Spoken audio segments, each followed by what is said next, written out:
We're going to get things moving right along here. I'm here now to introduce our next speaker, Ms. Amanda Knief. Amanda has a Bachelor of Science in Journalism, a minor in Geology, and a law degree. And she was a co-founder of the Iowa Atheists and Freethinkers in her previous home in Iowa when she was working for the Legislative Services Agency, drafting legislation for Republicans and Democrats in the areas of education, labor, tax, and immigration in the state of Iowa. She is now presently the Government Relations Manager with the Secular Coalition for America, and you may have recently seen her on the interwebs where she cornered Obama on the discrimination policy of the faith-based initiative. So welcome, Amanda.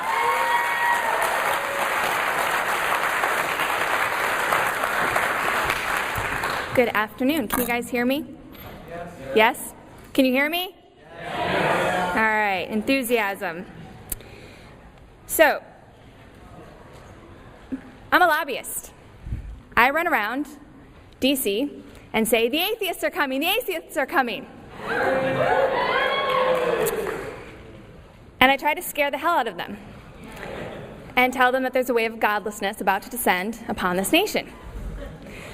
And in order for that to be true, I need your help. So that's why I asked if I could be a speaker this year at the conference. And what I'm going to spend the next 20 minutes or so doing is teaching you what I need you to do to be godless lobbyists. Because right now, I am the only true godless lobbyist in DC. Thank you.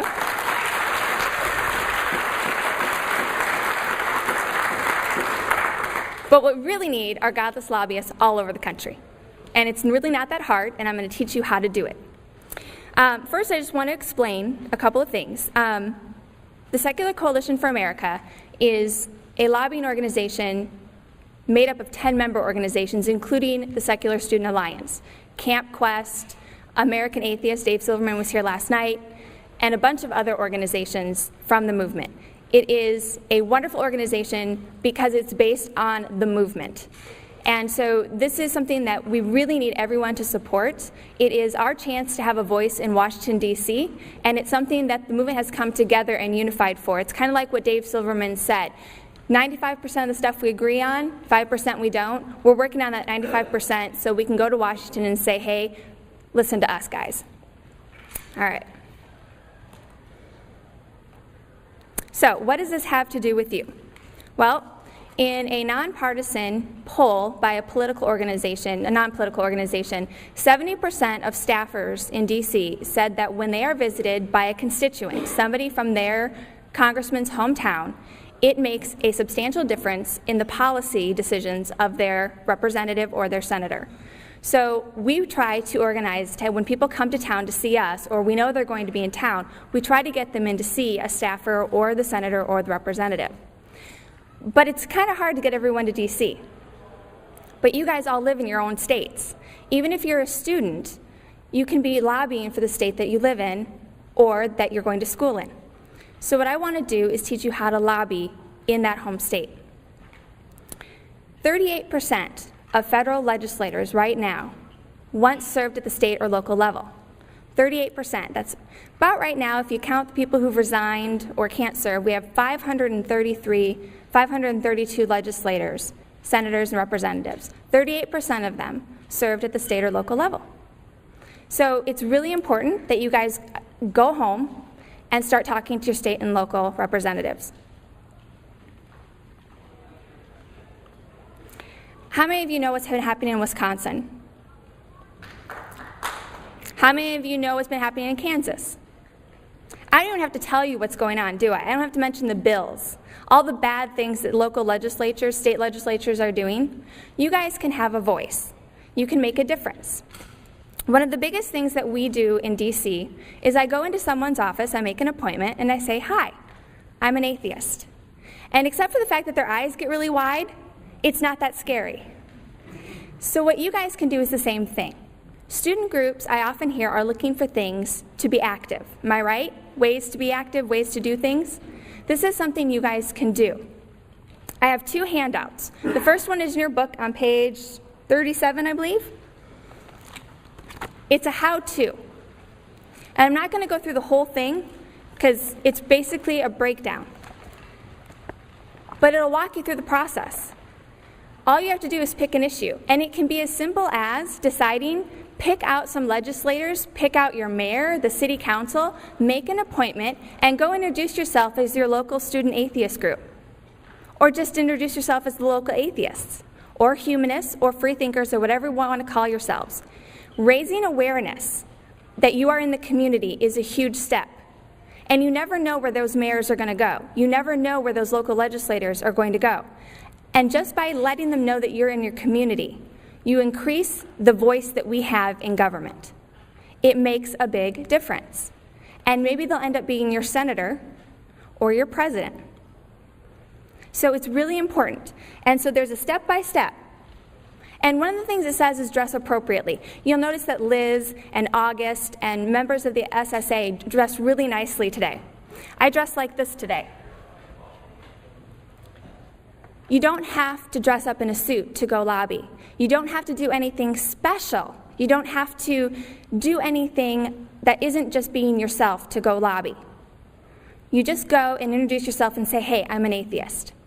One of the things, the second sheet that I passed out was a fact sheet called Living as a Non-Theist, and I hope everyone takes it. It just has some facts, and it kind of directs you on what to do if you wanted to do living as a non-theist. Everybody should be able to leave something behind when they go talk to their non-theist, when they go talk and introduce them as a non-theist, like a lobbying sheet. This will teach you how to do it. You just fill out a piece of paper and say, these are some of the facts, like how many non-theists there are in your state, how many student groups you have, what is your student group, what you guys do. And then you say, hey, the next time you give a speech, would you invite us? Or would you mention us? Mention the community works that we do. That's all you have to do, and it makes it really easy.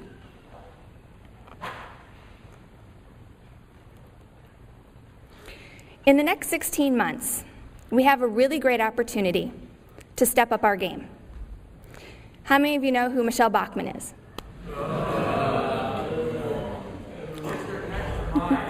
How many of you know who Newt Gingrich is? Okay. How many of you voted in the last presidential election? Okay. How many of you voted in 2010? How many of you plan to vote in 2012? All right. That's what I need. I need you guys not to become, poster childs for voting, but to stand up and say that you're secular voters.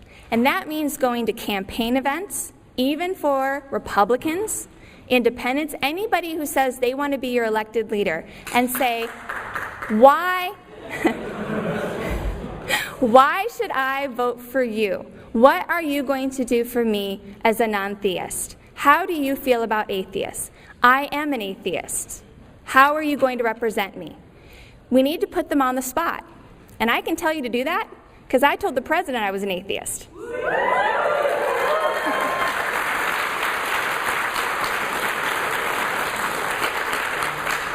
So we need you guys to do that. And we have to call Republicans on the carpet for it, and we need to call Democrats on the carpet for it.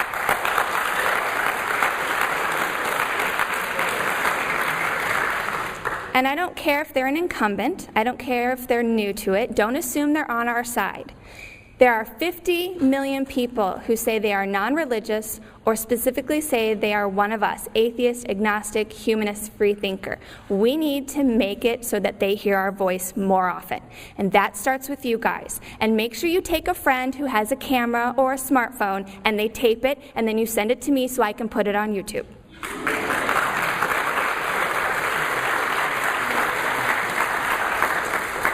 So for the next 16 months, I don't want to be the only one standing up and saying with a smile, I'm an atheist to a political candidate. I should not be the only one. There should be hundreds of us because we need to have a voice in this election. It's time that we stop being a silent minority. You need to have a voice. You need to make a voice. Dave Silverman said, do something, do anything. I'm telling you what to do. Stand up at a campaign event and ask a question. Make it about non-theism. There are lots of issues that we stand for, but I'm asking you to make it about being an atheist. Next, once we get past the election, you have to keep it up. And people will say, wait till the election's over. Go to their offices now They need to know that you're voting. They need to hear from the young people. That 30 under 30, okay, so I'm on the other side of 30. I still count. You still count. We need to make our voices heard. I know the lobbying seems a little dry, but you know what? It can be a lot of fun to plan together. Okay? You sit down and you look at what the issues are that they're working on. If you don't like something that they're doing, and there's a group of you in your student group that are like, you know what? We're actually pro-choice. You can do it together and go visit the offices. Every state legislature, every city council has to publish what issues they're working on. Go talk to your zoning board about the church that they're going to put up. Okay? And say, don't we have enough? Can it be a community center instead? Pick an issue. You can talk about it. You can plan to go see somebody about it, and then you can go do the visiting together. It's a great way to get involved in politics, public policy, and bring new members to your group. You can call me, you can email me, I'm willing to help you. Just don't call in the middle of the night. It has happened. I have been talking for 10 minutes, and I'm more than willing to, and I can keep going because I have more information. But this is something that I often get questions about. So, are there any questions? Right here. Would you recommend finding your local and state and federal politicians and adding them on Facebook and taking the conversation there too? Okay, I didn't hear part of it, so. Taking the conversation on Facebook also with your politicians? Do you mean talking with them on Facebook? If they're on Facebook, go after them.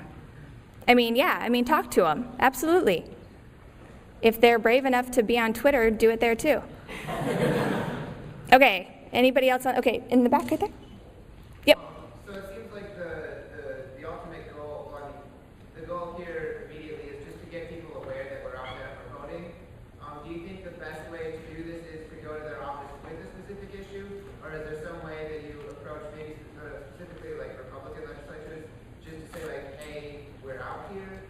Or, basically what's the best approach I take if I go to Michelle Bachman's office? I'd start smaller.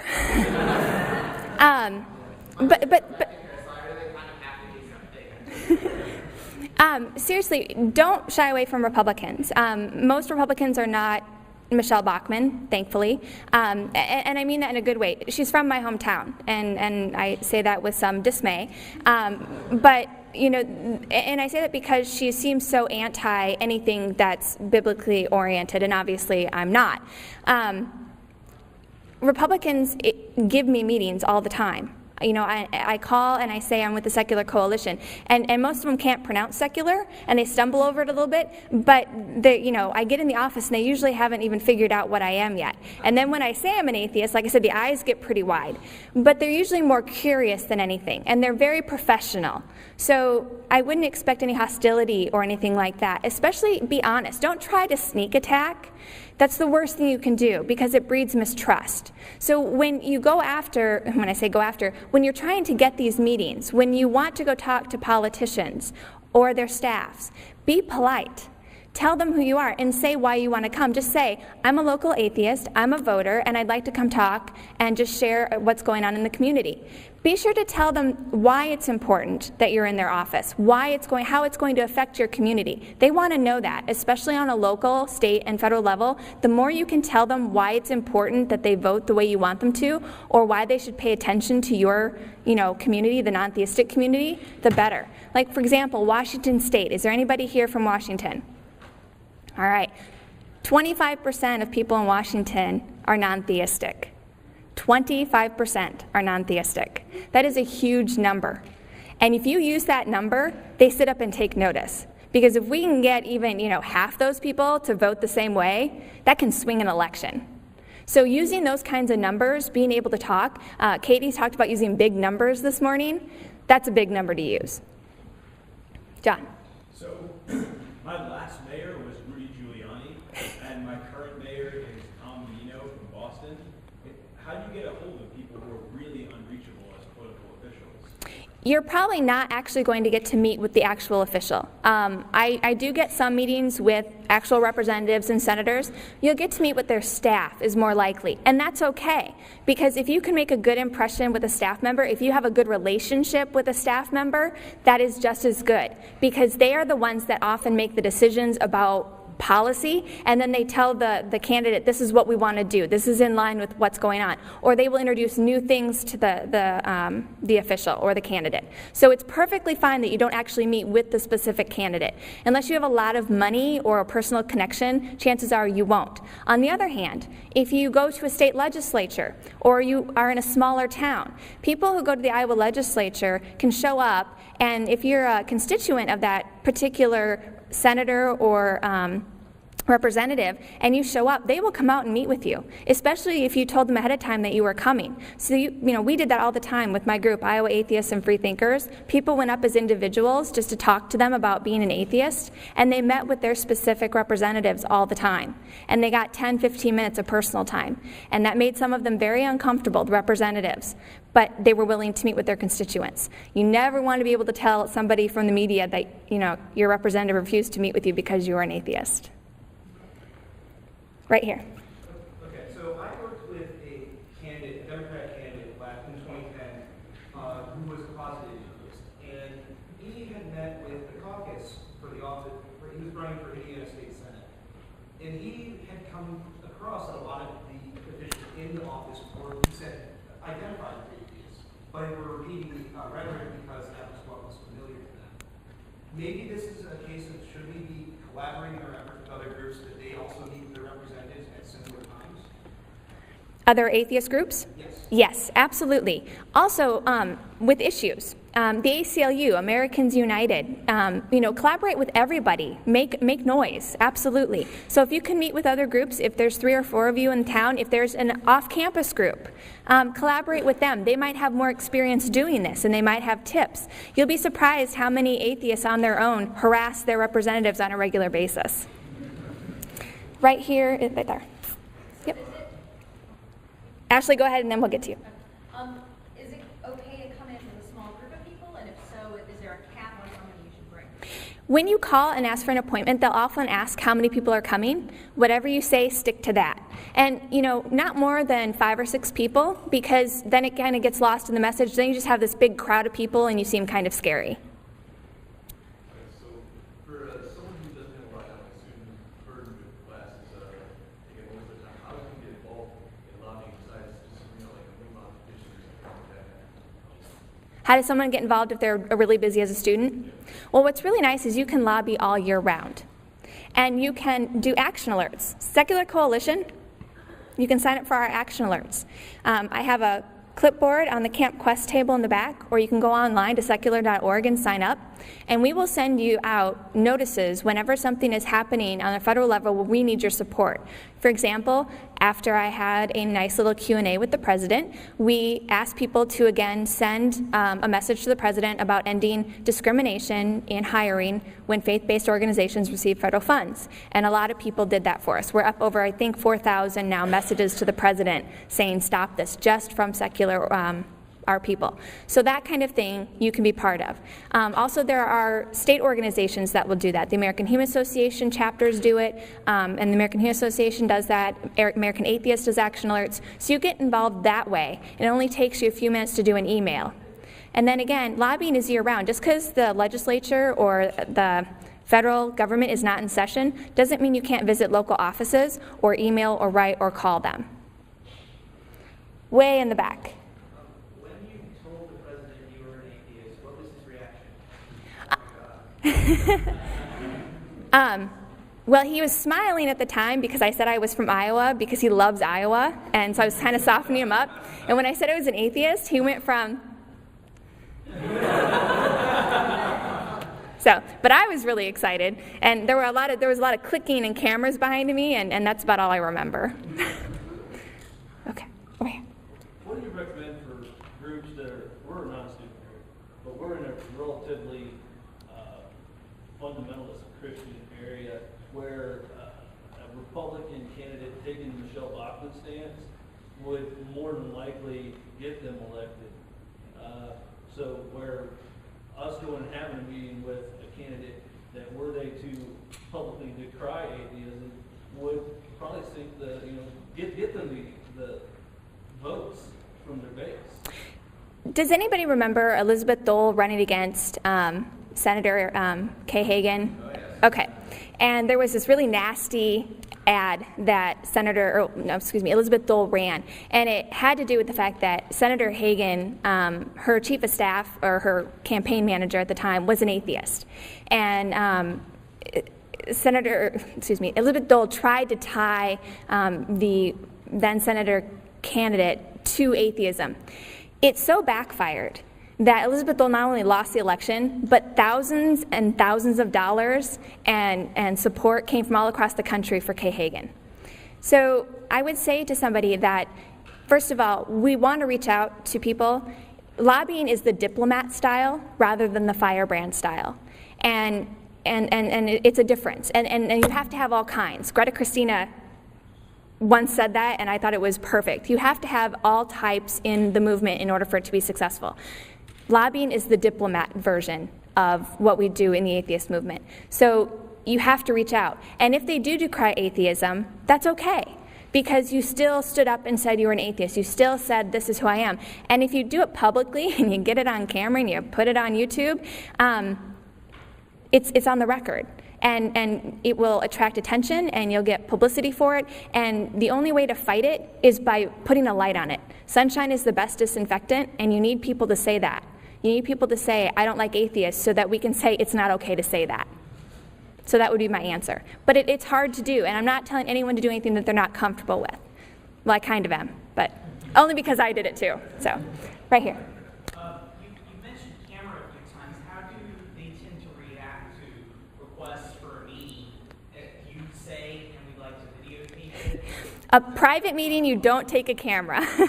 Unless you're, having a visit and you're planning to take a picture that you put on your wall. I'm talking about like at a campaign event or something that's open to the public where you are allowed to have a camera or a smartphone, or where you're planning to stand up and ask a question.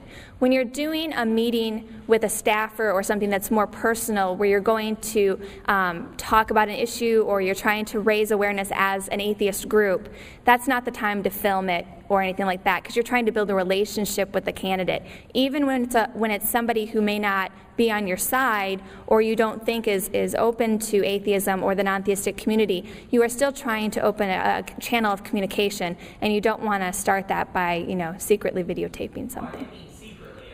Even taking a camera and filming, that would not be appropriate. Hi, Sagan. Anybody else? Okay. Question. When you are lobbying or working for an issue, what do you think, is it more important to lobby for an issue for yourself as an atheist for issue A, or for an issue that is important for all and you're also part of it? Do you see what I'm trying to get? The Secular Coalition has a very specific mandate, and we only lobby on issues that have a specific religious bias or privileging. For example, child care. The federal government has a program that issues millions of dollars that is funneled through the states to give child care centers money. But there are 14 states that in one way or another exempt certain daycares or child care centers that are related to religious organizations, exempt them from health and safety standards. Now, we don't judge whether or not child care centers should have health and safety standards. They do. So we think that if you're going to have health and safety standards for child care centers, everybody should be held to the same standard, and just because you're religiously affiliated, you shouldn't be excused for them. Nothing that makes you religious makes you better or able to take care of children than someone who's not. So we are working on that.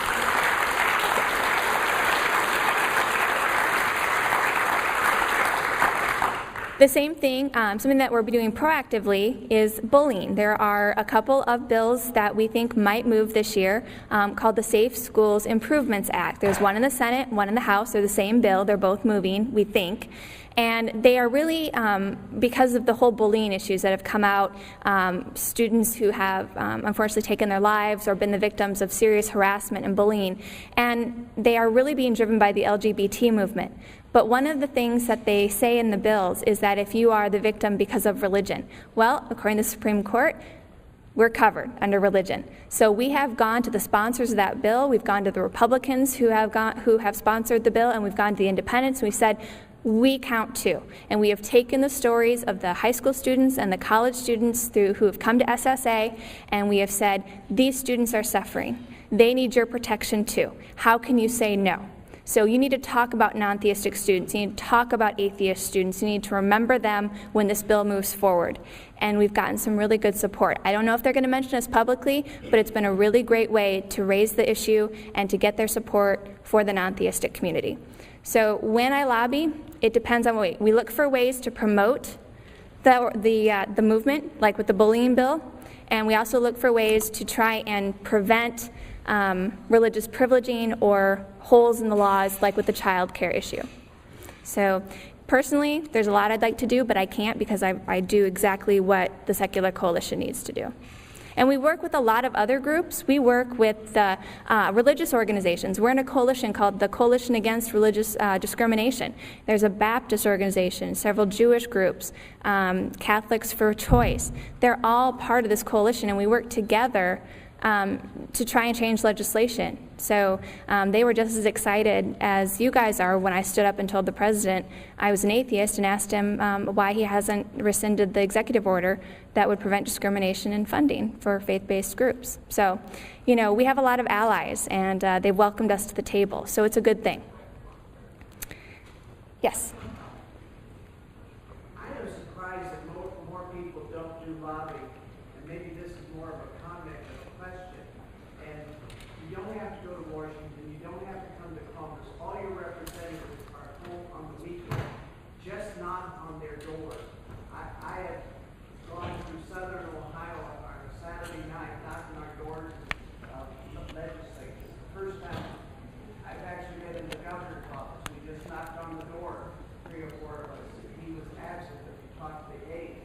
And what's important to know is congressmen and senators, I'm making a blanket statement, don't do the work, it's their staffs. Their staffs make policy. With the Homeland Security bill, when I talked to the chief honcho of our Ohio senator who was on that, I couldn't get him off the phone once I got started. Last week I called Michelle Bachman's home office. I got a hold of somebody. They said you need to discuss this with her Washington office. They put me through to the Washington office. You can do the same thing with the ambassadors. There was an I can't remember the country that's considering executing gay people.